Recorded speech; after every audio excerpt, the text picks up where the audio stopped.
వేదిక మీద వేదిక ముందు ఉన్న పెద్దలారా, మిత్రులారా, రెండవ ప్రపంచ యుద్ధ సమయంలో ఇంగ్లాండ్ మీద జర్మనీ బాంబులు వేస్తోంది.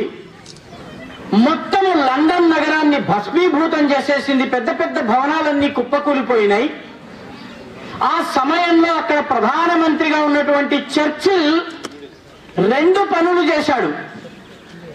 ప్రధానమంత్రిని కాపాడడము, ఆ దేశం యొక్క రాణిగారిని కాపాడడము, అక్కడ ఉన్నటువంటి ఖజానాలో ఉన్నటువంటి డబ్బుల్ని కాపాడడము చేయలేదు. చర్చిల్ గారు ఏం చేశారంటే, ఇంగ్లాండ్లో ఉన్నటువంటి పసిపిల్లలందరినీ నేల లోతున ఉన్నటువంటి భూగృహంలో అంటే అండర్ గ్రౌండ్ బంకర్స్ లోకి తరలించాడు. పిల్లలందరినీ బంకర్స్ లోకి తరలించాడు. దానితో పాటు ఇంగ్లాండ్లో ఉన్నటువంటి ప్రతి లైబ్రరీలోని ప్రతి పుస్తకాన్ని ఆ అండర్ గ్రౌండ్ లైబ్రరీలోకి తరలించాడు. ఇదేమిటి, నువ్వు ప్రధానమంత్రిని కాపాడటం లేదు, రాణిగారిని కాపాడడం లేదు, నువ్వు పౌండ్లని, షిల్లింగ్లని, బంగారాన్ని కాపాడడం లేదు, నీ తుపాకుల్ని, తూటాల్ని, ఫిరంగుల్ని కాపాడడం లేదు, ఈ పిల్లల్ని ఎందుకు కాపాడుతున్నావు, ఆ పుస్తకాలను ఎందుకు కాపాడుతున్నావు అని ఆయన్ని అడిగారట. అడిగితే చర్చిల్ చెప్పాడట, ఈ యుద్ధం జరిగి ఈ యుద్ధంలో రాజు, రాణి, ప్రధానమంత్రి, ఇక్కడ ఉన్నటువంటి ప్రతి సైనికుడు చనిపోయిన తరువాత కూడా నా ఇంగ్లీషు తరము, నా బ్రిటిష్ నెక్స్ట్ జనరేషన్ గనక నిలబడాలంటే ఇదిగో నేను నాటుతున్నటువంటి ఈ విత్తనాలు ఏవైతే ఉన్నాయో వీటిని నేను భద్రపరుస్తున్నాను. ఈ విత్తనాలు రేపు మొలకెత్తడానికి కావలసినటువంటి జ్ఞాన భాండాగారము, ఇదిగో సారవంతమైనటువంటి ఎరువుల రూపంలో ఈ పుస్తకాలను దాస్తున్నాను అన్నట్టు. ఆ రకంగా 20 సంవత్సరాల తరువాత ఈ 14 గ్రామాల్లో జ్ఞానజ్యోతులు వెలిగించేటటువంటి విత్తనాలను కొమరం భీం విద్యార్థి నిలయంలో భద్రపరిచి వారికి సారవంతమైనటువంటి సంస్కారాన్ని ఇచ్చి వాళ్లను భవిష్యత్ జ్యోతులుగా తయారు చేస్తున్నారు. అందుకని ఈ విద్యార్థి నిలయం యొక్క నిర్వాహకులను, వీళ్ళందరికీ ప్రేరణనిస్తున్నటువంటి వనవాసి కళ్యాణ పరిషత్ను దానికి వెన్నుదన్నుగా నిలిచి అన్ని రకాలుగా సహాయం చేస్తున్నటువంటి చిన్న పెద్ద ఆడ మగ అందరికీ కూడా ధన్యవాదాలు. ఎందుకంటే ఈ రోజు ఇక్కడ ఉన్నటువంటి ఈ 20 మంది పిల్లలు, 29 మంది పిల్లలు మన భవిష్యత్తుకు జ్ఞాన బాటలు వేసేటటువంటి వాళ్ళు. అందుకే ఇందాక నా కళ్ళ ముందు ఒక సంఘటన జరిగింది, బహుశా వెనకున్న వాళ్ళకి కనిపించుండదు.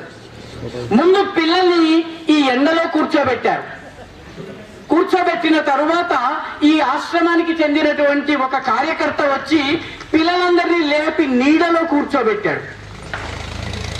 ఎందుకంటే నా పిల్లలు ఆయన సొంత పిల్లలు, వీళ్ళందరూ తన యొక్క రక్తంలో రక్తమని భావించారు కాబట్టి ఆయన వాళ్ళని నీడలో కూర్చోబెట్టాడు.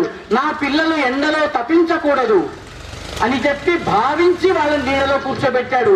చూడడానికి చాలా చిన్న సంఘటన, కానీ ఆ పిల్లల భవిష్యత్తు విషయంలో, వాళ్ళ ఆరోగ్యం విషయంలో, వాళ్ళ సంక్షేమం విషయంలో ఎంత శ్రద్ధ వహిస్తారో ఈ చిన్న సంఘటన మనకి చెప్తుంది. ఇక్కడ ఉన్నటువంటి వాళ్ళందరూ కూర్చున్నారు, కానీ ఇక్కడ ఈ చిన్న పిల్లలు ఎవరైతే ఉన్నారో వీళ్ళ కోసము మంచినీళ్ళు ఇవ్వడం జరిగింది. వాళ్లకు మాత్రమే మంచినీళ్ళు ఇవ్వడం జరిగింది. ఎందుకంటే పిల్లలు తిని ఉంటారు, ఉండరు, గొంతు తడారిపోతుందేమో, అందుకని వాళ్ళకు మంచినీళ్ళు అందించారు. అంటే ఈ కొమరం భీం విద్యార్థి నిలయంలో విద్యార్థులను కన్నబిడ్డల్లా, సొంత బిడ్డల్లా చూసుకుంటారని చెప్పడానికి ఇంతకన్నా పెద్ద ఉదాహరణ మనకు అవసరం లేదు. మిత్రులారా, వనవాసులంటే ఎవరు? ఇక్కడ పదే పదే ఒక పదం వినిపిస్తోంది, హృదయాన్ని రంపంతో కోసే పదము. పేదలు, అజ్ఞానంతో మగ్గిపోతున్న వాళ్ళు, వీళ్ళకు దిక్కు లేదు, వనవాసుల్ని ఏదో ఉద్ధరించాలి, ఇది తప్పు. మిత్రులారా, పక్షి యొక్క కూతను విని అది ఏ పక్షో తన బెడ్రూమ్ నుంచి చెప్పగలిగేటటువంటి సామర్థ్యం వనవాసికి ఉంటుంది. మిత్రులారా, నక్షత్రాన్ని, రాత్రి నక్షత్రాన్ని చూసి ఏ రోజు వాన పడుతుందో చెప్పగలిగేటటువంటి సామర్థ్యం వనవాసికి ఉంటుంది. మిత్రులారా, అక్కడ కనిపిస్తున్నటువంటి ఒక గడ్డి మొక్కను తీసి దీని ద్వారా డయాబెటిస్ ని తగ్గించవచ్చండి, దీని ద్వారా రకరకాల వ్యాధుల్ని తొలగించవచ్చునండి అని చెప్పేటటువంటి అపారమైనటువంటి వైద్య జ్ఞానము ఈ వనవాసి బిడ్డల్లో ఉంది. మీ చేతిని చూడగానే, మీ నుదురును చూడగానే నీకు మహారాజ యోగం ఉంది, నీ భవిష్యత్తు బాగుంటుంది, నువ్వు అమెరికాకి వెళ్తావు, ఇదిగో నీ అభివృద్ధి ఇలా జరుగుతుందని చెప్పగలిగేటటువంటి గతాన్ని, భవిష్యత్తుని చెప్పగలిగే సామర్థ్యం వనవాసికి ఉంది. మన స్కూళ్లలో చదివి ఉండకపోవచ్చు, మనం కట్టుకునే ప్యాంట్లు షర్ట్లు కట్టుకోకపోవచ్చు, కానీ వీళ్ళ దగ్గర ఉన్నటువంటి జ్ఞానము మన దగ్గర లేదు.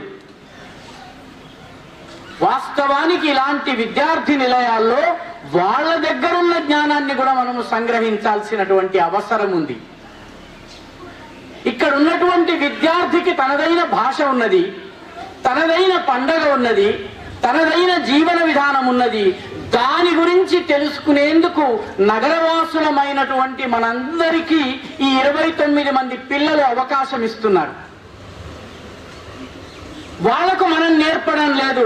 ఆ కోయ సంప్రదాయం ఏమిటో వాళ్ళు చెప్తున్నారు, ఆ చెట్టుకున్నటువంటి పేరేమిటో వాళ్ళు చెప్పగలరు, ఆ పక్షి కూతను బట్టి అది ఏ పక్షో చెప్పగలరు, ఆ మొక్కని చూసి దానిలో ఉన్నటువంటి మందులో ఉన్నటువంటి బలం ఏమిటో చెప్పగలరు.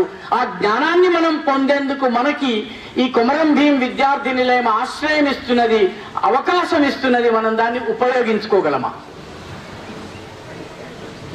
ఉపయోగించుకునే సామర్థ్యం మనలో ఉందా? ఒక్కసారి ఇక్కడ ఉన్నటువంటి పెద్దలమైన మనం అందరం ఆలోచించాలి. మిత్రులారా, వనవాసులు ఎవరు? వనవాసులు ఎవరండి? నరసింహస్వామి ప్రహ్లాదుణ్ణి రక్షించి హిరణ్యకశిపుణ్ణి చంపిన తరువాత ఆయన కోపతాపాల్ని ఎవరూ ఆపలేకపోయారు. ఎదురుగా వచ్చినటువంటి హరిహరాదులు భయపడి పారిపోయారు, నారదాది తుంబురాది భక్తులు పారిపోయారు. అప్పుడు ఆయనని ఒక 16 ఏళ్ల ఆడపడుచు ఆపింది. ఆమె ఒక చెంచు వనిత. ఆమెను మనము చెంచు లక్ష్మి అంటామండి. ఈ రోజు లెక్కల్లో చెంచు లక్ష్మి వనవాసి. విష్ణుమూర్తి యొక్క ఆగ్రహావేశ రూపాన్ని అణచి చల్లార్చి శాంతమూర్తిగా చేసినటువంటి వ్యక్తి ఒక చెంచిత, అంటే చెంచు వనవాసి సంప్రదాయానికి చెందినటువంటి వ్యక్తి. వెంకటేశ్వర స్వామికి పద్మావతిని వివాహం చేసుకోవాలని అనిపించినప్పుడు పద్మావతి దగ్గరికి వెంకటేశ్వర స్వామి ఎవరిని పంపిస్తాడండి? ఒక ఎరుకల సానిని పంపిస్తాడు. ఎరుకల సాని ఎస్టీ ఈ రోజుల లెక్కల్లో. ఆమె వెళ్ళి నీ కోసము వెంకటేశ్వర స్వామి వివాహం చేసుకోవడానికి సిద్ధంగా ఉన్నాడమ్మా అని చెప్తుంది. కాబట్టి వనవాసులు వెనకబడలేదు, వెంకటేశ్వర స్వామి వివాహంలో పాలు పంచుకున్నారు. శ్రీశైల మల్లన్నకు పల్లకి సేవ చేసేటటువంటి అదృష్టం చెంచులది. శ్రీశైల మల్లన్నకి తోమాల సేవ చేసే అదృష్టము చెంచులది. కాబట్టి మనం ఎవరినైతే వనవాసులు వెనకబడిన వారని భావిస్తున్నామో వాళ్ళు ఈ సమాజానికి పథ ప్రదర్శకులు. దేవుడిని సైతము తమవాడిగా మార్చుకోగలిగే సామర్థ్యం ఉన్నవాళ్ళు. చెట్టులో, పుట్టలో, పాములో, పుట్టలో దేవుణ్ణి చూడగలిగే వాళ్ళు. అందుకే ఈ దేశ స్వాతంత్ర చరిత్రను మీరు గనక చదివితే అడుగడుగున అణువున మీకు కనిపించేది ఏమిటంటే, మీకు శివాజీ తెలుసు, కానీ శివాజీకి సహకరించినటువంటి మావళ గిరిజనులు ఉన్నప్పుడు ఆయన పక్షాన నిలిచి పోరాడినటువంటి పూంజాభీల్ గిరిజనుడు. ఆ గిరిజను యొక్క సహకారంతో రాణా ప్రతాప్ హల్దీఘాటి యుద్ధంలో విజయం సాధించాడు. వాసుదేవ్ బలవంత ఫడ్కే గురించి చెప్తాము. వాసుదేవ్ బలవంత ఫడ్కే 1757 ఆంగ్లేయుల మీద యుద్ధం చేసినప్పుడు ఆయన వెంట నిలిచింది, ఆయనతో పాటు పోరాడింది రామోషి అనేటటువంటి గిరిజన తెగ. కాబట్టి దేశ స్వాతంత్ర పోరాటంలోని అడుగడుగున అణువున గిరిజనులు ముందు నిలిచారు, బలిదానాలు చేశారు. రాజమండ్రి ఇక్కడి నుంచి దూరం కాదు. ఒక 70 ఏళ్ల క్రితం వరకు రాజమండ్రిలో ఉన్నటువంటి కోటగుమ్మంలో ఒక పంజరం ఉండేది. ఆ పంజరంలో ఒక అస్థి పంజరం ఉండేది. ఆ అస్థి పంజరాన్ని వస్తూ వెళ్లే వాళ్ళందరూ కూడా చూస్తూ ఉండేవాళ్ళు. ఆ అస్థి పంజరం ఎవరిది? ఆ అస్థి పంజరము ఒక గిరిజనుడిది. అతని పేరు తమ్మన్న దొర. తమ్మన్న దొర అనేటటువంటి గిరిజనుడి యొక్క అతన్ని చంపిన తరువాత ఆంగ్లేయులు అతని శవాన్ని ఒక పంజరంలో పెట్టి ఆ పంజరాన్ని రాజమండ్రి కోట గుమ్మం దగ్గర వేలాడగట్టారు. ఎందుకు వేలాడగట్టారు? వాళ్ళను తమ్మన్న దొర పెట్టిన కష్టాలు అన్నీ ఇన్ని కావు. అల్లూరి సీతారామరాజు కథ అందరికీ తెలుసు. తమ్మన్న దొర కథ మనలో ఎవరికీ తెలియదు. తమ్మన్న దొర 2 సంవత్సరాల పాటు ఆంగ్లేయుల్ని చికాకు పెట్టాడు. చికాకు పెట్టినందుకు అతన్ని పట్టుకున్న తరువాత మరొక తమ్మన్న దొర తయారు కాకూడదని, ప్రజలలో భయం కలగాలని చెప్పి రాజమండ్రి కోటగుమ్మం దగ్గర, కోట లేదు రాజమండ్రిలో, ఆ ఏరియా పేరు కోటగుమ్మం, ఆ కోటగుమ్మం దగ్గర తమ్మన్న దొరకి సంబంధించినటువంటి అస్థి పంజరాన్ని 100 సంవత్సరాలు వేలాడగట్టారండి. 100 సంవత్సరాలు. ఎందుకంటే ఒక్క తమ్మన్న దొర వాళ్ళనంతా భయపెట్టగలిగాడు. పశ్చిమ గోదావరి జిల్లా ఇక్కడి నుంచి చాలా దగ్గర. అశ్వారావుపేట, బూర్గం పహాడ్ దాటి వెళ్ళగానే మనకి పశ్చిమ గోదావరి వస్తుంది. పశ్చిమ గోదావరిలో ఒక ఊరుంది. ఆ ఊరి పేరు ఎర్నగూడెం. ఎర్నగూడెంలో ఒక కొండరెడ్డి గిరిజనుడు, ఆయన పేరు కారుకొండ సుబ్బారెడ్డి. ఈ కారుకొండ సుబ్బారెడ్డి ఆంగ్లేయుల పైన యుద్ధం చేశాడు. 2 సంవత్సరాల పాటు యుద్ధం చేశాడు. 2 సంవత్సరాల యుద్ధం తరువాత ఆయన నాయకత్వంలో మొత్తము నగరవాసులు, అక్కడ ఉన్నటువంటి రెడ్లు, అక్కడ ఉన్నటువంటి కాపులు, సమాజంలో ఉన్నటువంటి ప్రతిష్ఠిత వ్యక్తులు, వీళ్ళందరూ కూడా ఆయన నాయకత్వంలో పనిచేశారు. ఒక గిరిజనుడి నాయకత్వంలో చేసిన తరువాత 1.5-2 సంవత్సరాల తరువాత కారుకొండ సుబ్బారెడ్డిని బ్రిటిషర్లు అరెస్ట్ చేశారు. అరెస్ట్ చేసిన తర్వాత రాజమండ్రి సెంట్రల్ జైల్లో ఆయన్ని ప్రశ్నించారు. ప్రశ్నించినప్పుడు నీకు ప్రేరణ ఎవరు అని అడిగారు. అడిగితే అతను చెప్పాడు, నాకు నానాసాహెబ్ పీష్వా, ఝాన్సీ లక్ష్మీబాయి, తాంత్యా టోపేలు నా నాయకులు.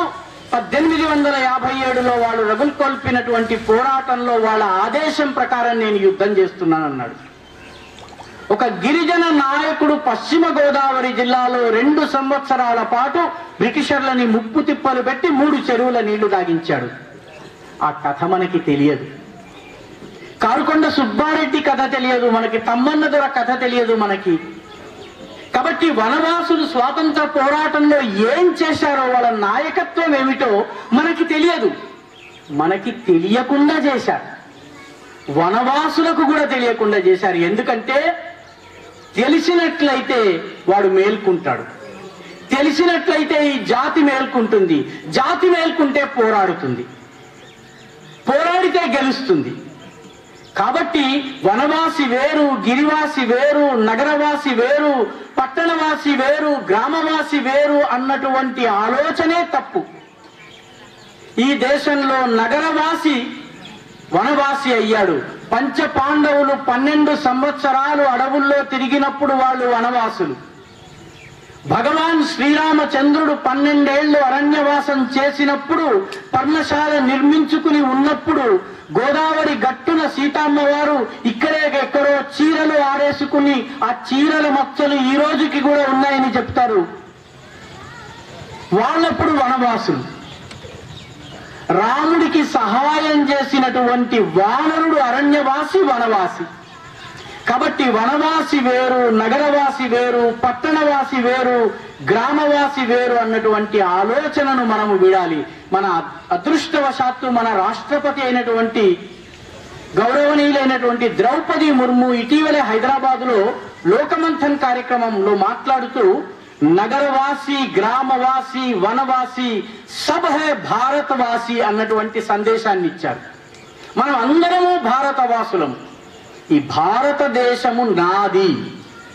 ఈ భావనను నిర్మాణం చేయవలసినటువంటి అవసరం ఉంది. ఆ నిర్మాణం చేసేటటువంటి పనిని వనవాసి కళ్యాణ పరిషత్ చేస్తోంది.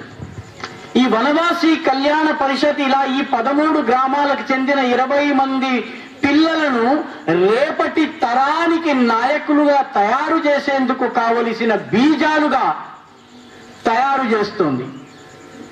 వీళ్లకు చేయూతనివ్వడము లేకపోతే ఈ ప్రయత్నంలో పాలు పంచుకోవడం అంటే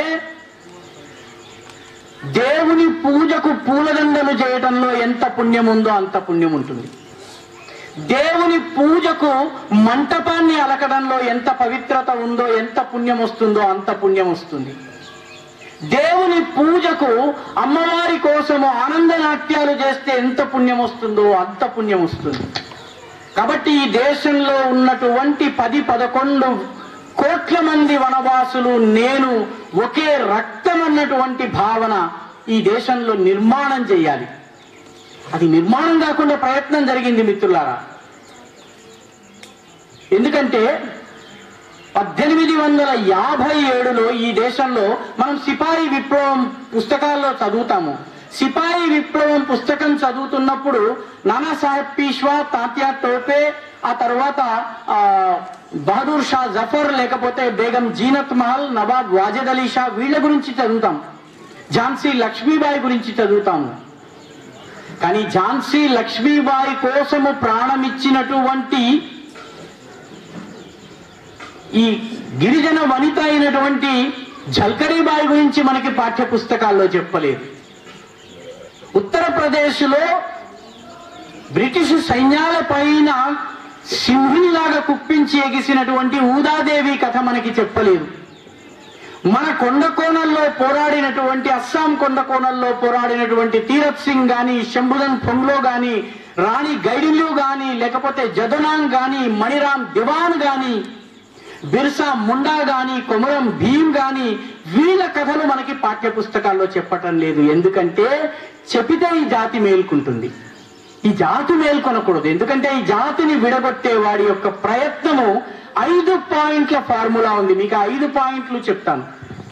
మొట్టమొదటిది క్రియేట్ ఎ మైనారిటీ. ఈ సముదాయం అంతా ఒక్కటి అన్న భావం కాకుండా ఒక 10 మందిని వేరు చేయి. నువ్వు వేరు, నువ్వు మిగతా వాళ్ళకన్నా భిన్నము. Your minority. మిగతా వాళ్ళు నిన్ను తినేస్తారు. గిరిజనుడా, ఇదిగో నగరవాసులు నిన్ను తినేస్తారు. వనవాసుల్లోనూ ఒక వర్గం మీద ఇంకొక వర్గాన్ని రెచ్చగొడతారు. మనం ఆంధ్రప్రదేశ్, తెలంగాణలో చూస్తున్నాం అది. లేకపోతే గ్రామవాసి పైన, తెలుగు భాష మాట్లాడేవాడి పైన ఇంకొక రాష్ట్రం వాడు వచ్చి మనల్ని దోచేసుకుంటున్నాడు. కాబట్టి ముందు create a minority. First point. Give it a nationality. దానిని ఒక జాతిగా మలచు. నువ్వు వేరు, నీ జాతి వేరు, మిగతా వాళ్ళతో కలవకూడదు. నువ్వు దళితుడివి, నువ్వు మిగతా హిందూ సమాజంతో కలవకూడదు. నువ్వు గిరిజనుడివి, నువ్వు మిగతా హిందూ సమాజంతో కలవకూడదు. Create a minority, give it a nationality, make it militant. దానిని సాయుధ శక్తిని, దానికి గన్స్ ఇవ్వు, ఆయుధాలు ఇవ్వు, పోరాడే శక్తినివ్వు, యుద్ధం చేసేలాగా చేయి. ఎవరిపైన? సొంత తమ్ముళ్ళు అన్నల పైన. Create a minority, give it a nationality, make it militant. 4th point, divide the country. ఈ దేశాన్ని ముక్కలు చేయి. 5వ పాయింట్, రూల్ ద వరల్డ్. 200 సంవత్సరాలు ఆంగ్లేయులు ఇదే చేశారు. Create a minority. నువ్వు వేరు. ఉత్తరాది వర్సెస్ దక్షిణాది, Arya versus Dravida, Telugu versus Tamil versus Kannada, Kerala versus Karnataka, UP versus Bihar, north India versus south India. Create a minority, give it a nationality. మేము ద్రవిడులము, మాకు వీళ్ళతో సంబంధం లేదు. మేము నిగ్రాయిడ్లము, మాకు వీళ్ళతో సంబంధం లేదు. Make it militant. నాగాలాండ్లో, మిజోరాంలో, మణిపూర్లో, ఈ తెలంగాణలోని వనవాసీ ప్రాంతాల్లోని గ్రామ ప్రాంతాల్లో సాయుధ పోరాటాల పేరిట జరుగుతున్నది. Make it militant. దీని లక్ష్యము డివైడ్ ద కంట్రీ. దీని అంతిమ లక్ష్యము ఈ విదేశీ శక్తులు రూల్ ద వరల్డ్. దీనికి అడ్డంగా నిలబడి ఈ కుట్రను ఛేదించవలసిన సంస్కార నిర్మాణ ప్రక్రియ ఈ వనవాసీ కళ్యాణ పరిషత్ చేస్తున్నది మిత్రులారా. దీనిని బలోపేతం చేయడం అంటే ఈ దేశాన్ని బలోపేతం చేయటము. దీనిని బలోపేతం చేయడం అంటే 10 కోట్ల మంది వనవాసుల యొక్క సామర్థ్య వికసనము, వాళ్ళ యొక్క కెపాసిటీ బిల్డింగ్ ఇది. కాబట్టి ఈ పనిలో మనం పాలు పంచుకోగలమా? ఇది మనం ఈ కార్యక్రమం ద్వారా ఆలోచించి గనక ఇంటికి వెళితే మనం ఏ రకంగా పాలు పంచుకోగలం? చిన్న చిన్న కార్యక్రమాల ద్వారా పెద్ద పెద్ద పనులు అక్కర్లేదండి. సమాజ నిర్మాణంలో చిన్న చిన్న పనులు మనం ఎలా చేయగలము? ఆ చిన్న చిన్న పనులన్నీ కలిసి బిందువు బిందువు కలిసి సింధువు తయారైనట్టుగా, చుక్క చుక్క నీరు కలిసి సముద్రం తయారైనట్టుగా తయారవుతుంది. కాబట్టి ఆ పనిని ఎలా చేయాలన్నది మనం అందరము ఆలోచించి సమయాన్ని, సామర్థ్యాన్ని, సాధికారికతను, మన యొక్క ఆర్థిక శక్తిని వీటి కోసం ఇచ్చేందుకు మనము నిర్ణయం తీసుకునేందుకే ఈ కార్యక్రమం జరుగుతోంది. నాకు ఈ అవకాశాన్ని ఇచ్చినటువంటి పెద్దలందరికీ ధన్యవాదాలు. ఓపికగా విన్నటువంటి చిన్నపిల్లలైనా విన్నటువంటి ఈ 29 మంది పిల్లలకి ఆశీస్సులు.